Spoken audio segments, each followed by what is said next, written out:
Blessed are those who hunger and thirst for righteousness, for they will be filled. Now you guys know that you can have a desire for something, but you don't hunger. You don't thirst. Your life don't feel like it depends on it for that thing. You know, I could have a desire for ice cream, for instance, but I don't have to eat no ice cream. But it's a difference when you hunger, you thirst, your life depends on you having an ice cream. It's just a totally different thing. In this world, a lot of us, I guess almost every human being, would love a world where justice is served correctly, there's no evil, and the good things in life everybody can have.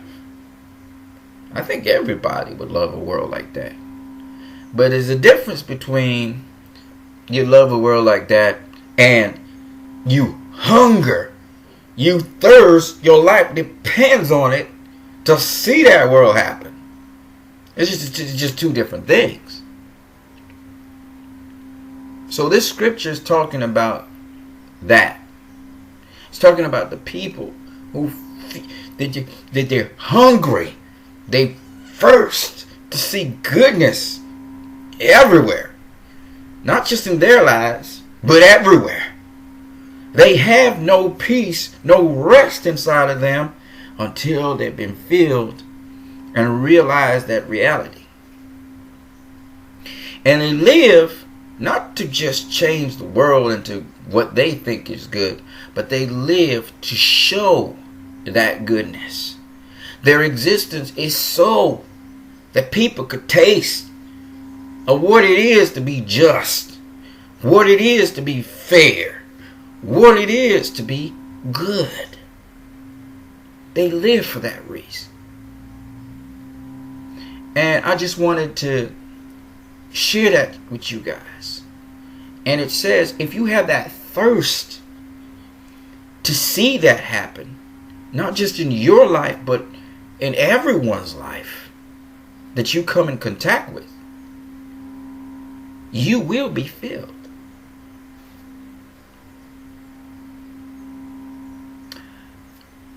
I don't want to go too deep on you guys, but I just want to say this.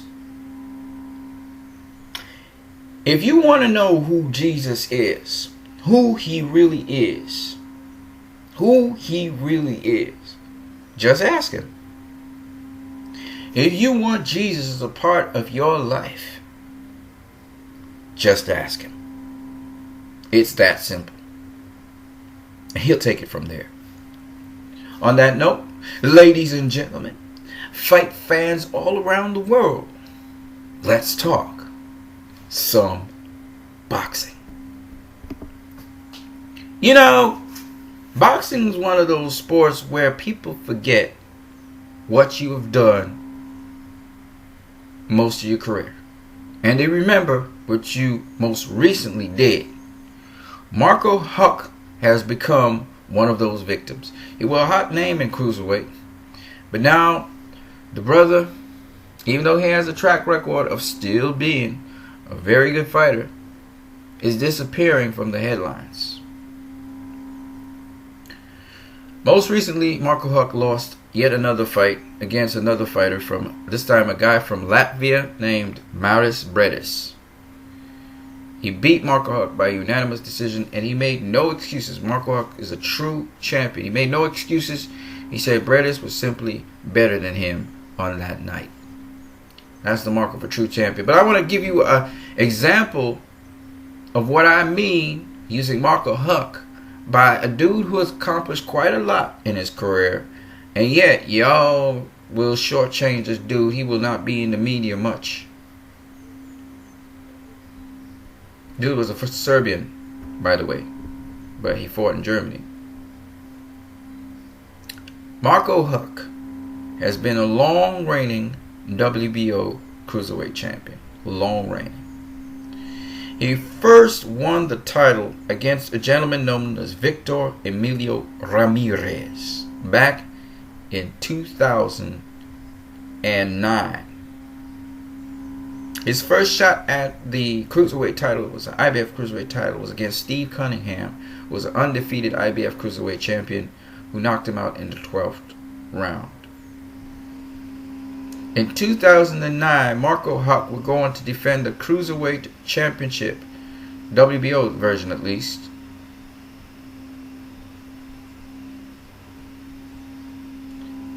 Eight times successfully. Then he would lose to Alexander. 8 times successfully the WBO Cruiserweight Championship. He was stripped when he wanted to face Alexander Povetkin. And he faced him. Well, actually, no, he wasn't stripped, apparently. He went up to heavyweight. And he fought Alexander Povetkin for the WBA World Heavyweight title. And he lost by majority decision. It was a pretty close fight. He gave Alexander Povetkin a pretty decent fight. Okay? Came back down. Still undefeated. WBO Cruiserweight title. And he faces and continues to defend successfully 9, 10, 11, 12, 13. 13 times. And then he goes on to lose to Krzysztof Glowacki on Premier Boxing Champions. Krzysztof Glowacki, was beating Krzysztof Glowacki, and then Krzysztof Glowacki was able to knock him out in the 11th round. He was beating him. See, 95-93, 95-94, 95-93. He was beating Krzysztof Glowacki. He would have won the fight if he had made it to the 12th round. Didn't happen. He got dropped in the 11th round. That was it. Alright. Amazing fight. Upset of the year 2015. Okay.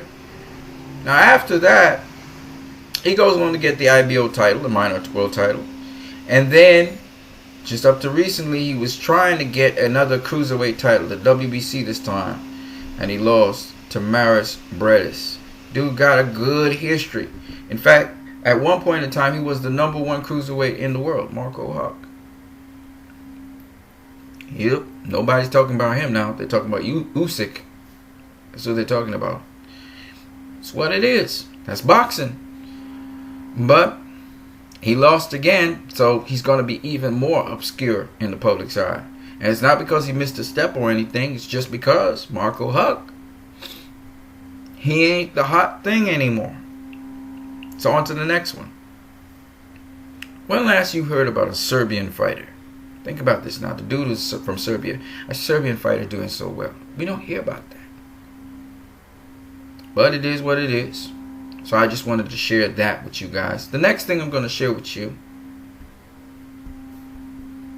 because I like to make people think, and all of this is from BoxingScene.com. I use BoxRec as my reference. Is the WBA president tackling the issue of controversial decisions within the WBA? And this is, of course, coming off of the Golovkin versus Danny Jacobs fight, in which it was considered a controversial decision by some members of the public. And he goes on to explain how matches are scored and how the selection of judges are done. Okay? So he took his time to really go into it and have people say, reevaluate a fight, go and rewatch it first before you call it controversial, before you call it a robbery or something like that.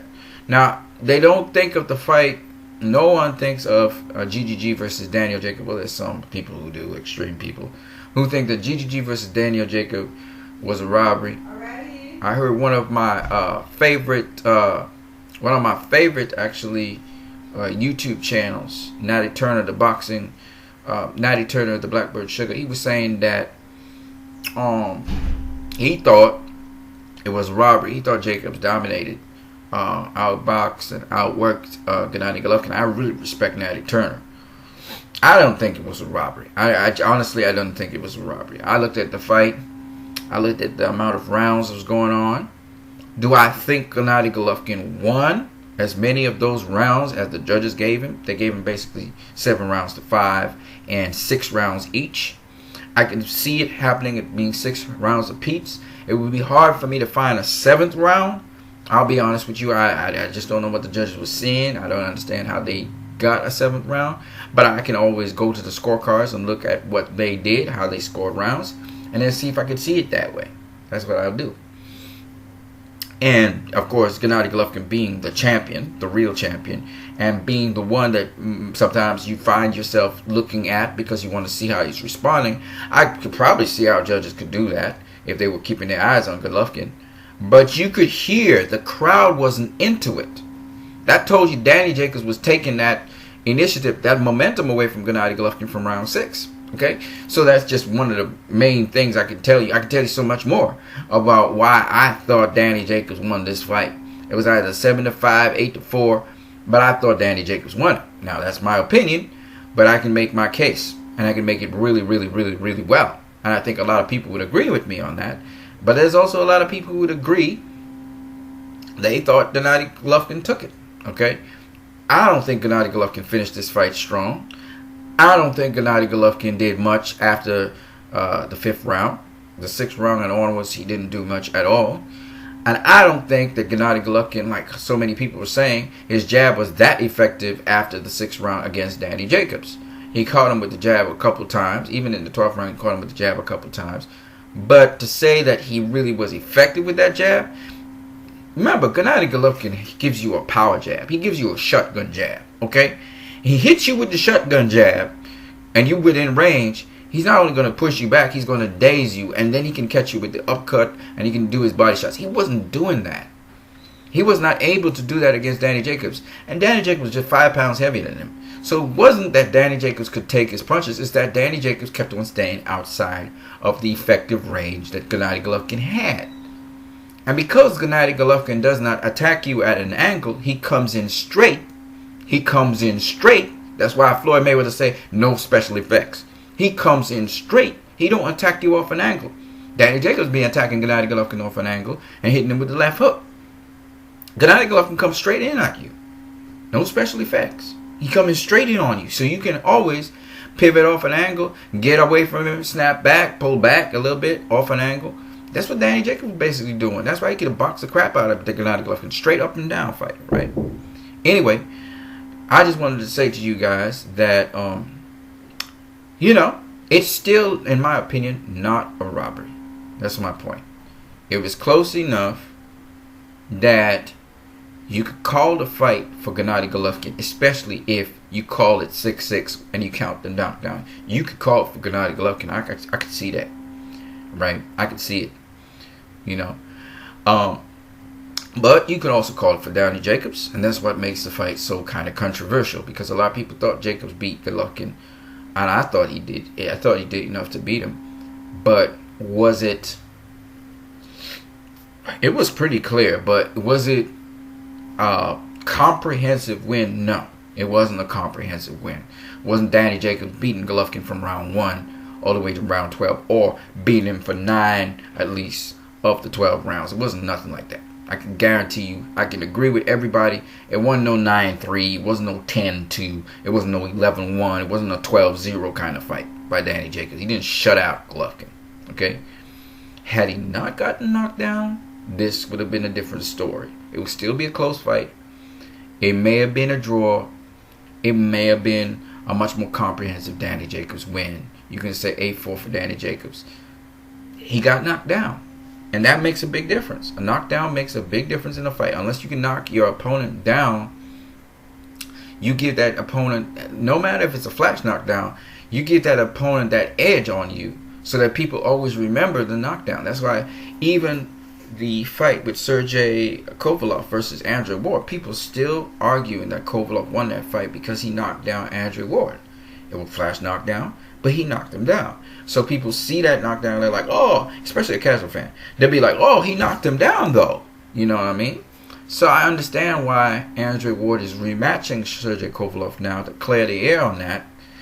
And I think it's a good thing. I mean, if Marcos Maidana had knocked down Floyd Mayweather, I guarantee you a lot of people would have thought that Marcos Maidana beat Floyd Mayweather. He just never knocked him down in the early rounds of the first fight. It was a close fight too. So I just wanted to let you guys know this. And on that note, you guys have a great one. Don't forget, if you hunger and thirst after righteousness, you will be filled. Alright? If you don't know Jesus, just ask him. Jesus, I want to know you. If you want Jesus in your life, just ask him. All right? You guys have a great one.